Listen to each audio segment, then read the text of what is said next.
Olá, eu sou a Fernanda Giacomo, nutricionista comportamental, e no vídeo de hoje eu quero falar sobre 5 sinais relacionados ao consumo de glúten. Antes de falar desses sinais, é importante entender o porquê que esses sinais eles aparecem no nosso corpo, tá? O glúten, ele é uma das substâncias que mais provocam inflamação no nosso corpo. E como que essa inflamação acontece? Você já fez pão?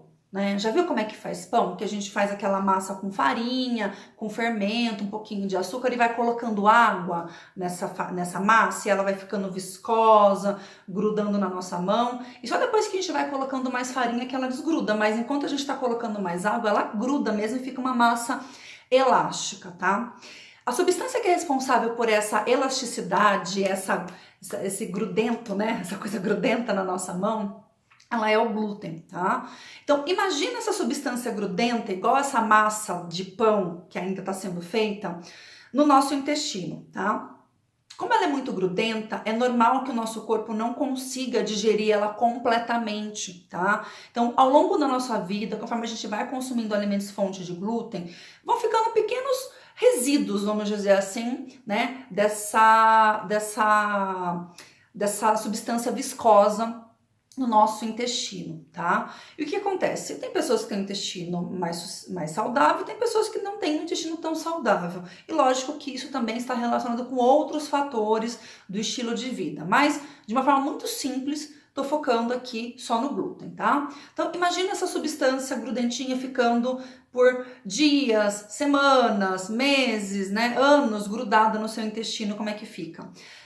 Vai aumentando a proliferação, aumento de bactéria ruim, de fungo, né? Por quê? É um negócio podre que vai ficando no intestino. Então, você vai criando ali micro-organismos ruins. E essa substância grudada no seu intestino, ela vai também mudando a permeabilidade da parede intestinal. Então, imagina que o nosso intestino ele é um muro impermeável que só passa realmente os nutrientes que precisam nutrir o nosso corpo e de repente por causa dessa meleca viscosa cheia de bichinho, de bactéria, ela começa a estragar, então ela começa a ficar mais permeável, tá? E aí o que acontece? Começa a passar conteúdo, né, que não deveria para a corrente sanguínea, e aí que o nosso corpo, né, fica em estado de alerta e fala, opa, tem coisa estranha aqui, né, no corpo, e começa a ativar o sistema imunológico.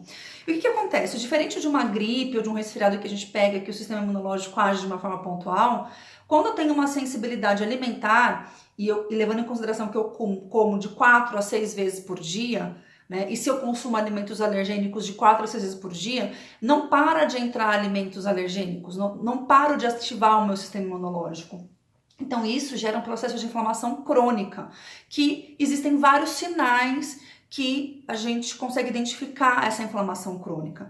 E o grande problema da inflamação crônica é que ele começa a piorar tanto o nosso corpo que ele acaba inutilizando o nosso sistema imunológico para as defesas naturais que a gente precisa, né? Então, quais são os principais sintomas, né, desse processo inflamatório crônico?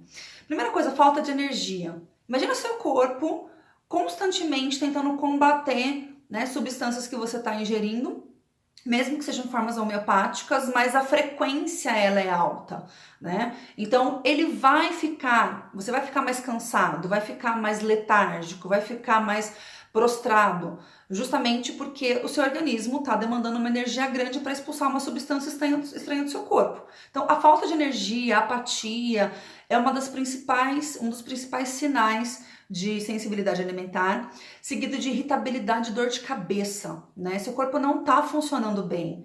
Então, a irritação, né? Como você está com pouca energia, é fácil você se irritar com muitas coisas. Aliás, fica fácil de você se sentir irritado com poucas coisas, tá? Então, isso é um ponto realmente de atenção. Outro aspecto é a dor articular.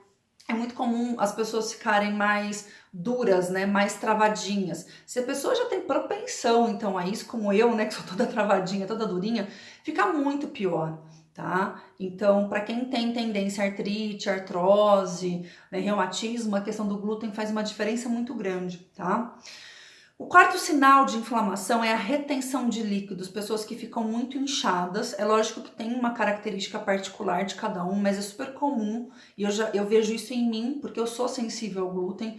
Quando eu exagero um pouquinho mais, né, que eu fico mais inchada, então é um inchaço dolorido, né, não é só questão estética, é um inchaço que desconforta bastante, tá? Então, isso é um dos sinais. E o último que eu vejo assim né, a rodo, até por causa da área em que eu atuo, é a questão do ganho de peso, da obesidade. Né? É super comum as pessoas obesas estarem inflamadas e boa parte dessa inflamação, boa parte, não estou dizendo que é todo mundo, está relacionada com glúten, tá?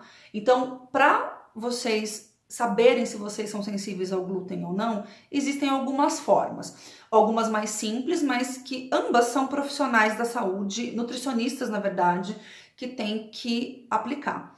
Dá para saber se você é sensível ao glúten através de aplicação de questionários de sinais e sintomas e uma investigação alimentar. E existem exames de sangue também que identificam se você tem essa sensibilidade ou não.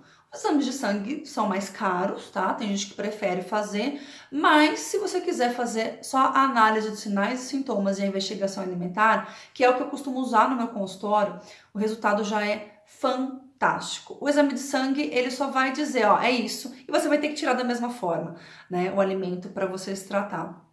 Na investigação alimentar, a gente já faz a exclusão e avalia como é que fica os sinais e sintomas depois. Então, dá uma olhadinha, se você sente que você tem esse conjunto de sinais, ou pelo menos um ou dois deles, e vê que não tem nada de anormal acontecendo na sua vida, repensa um pouquinho como é que está a sua alimentação, se você não está exagerando em alimentos fontes de glúten, que são farinha, trigo, centeio e a aveia do normal nossa, a aveia que não está escrito sem glúten, tá bom? Espero que vocês tenham gostado do vídeo. Ficou um pouquinho longo, mas esse é um vídeo explicativo, né? E até o próximo. Um beijão!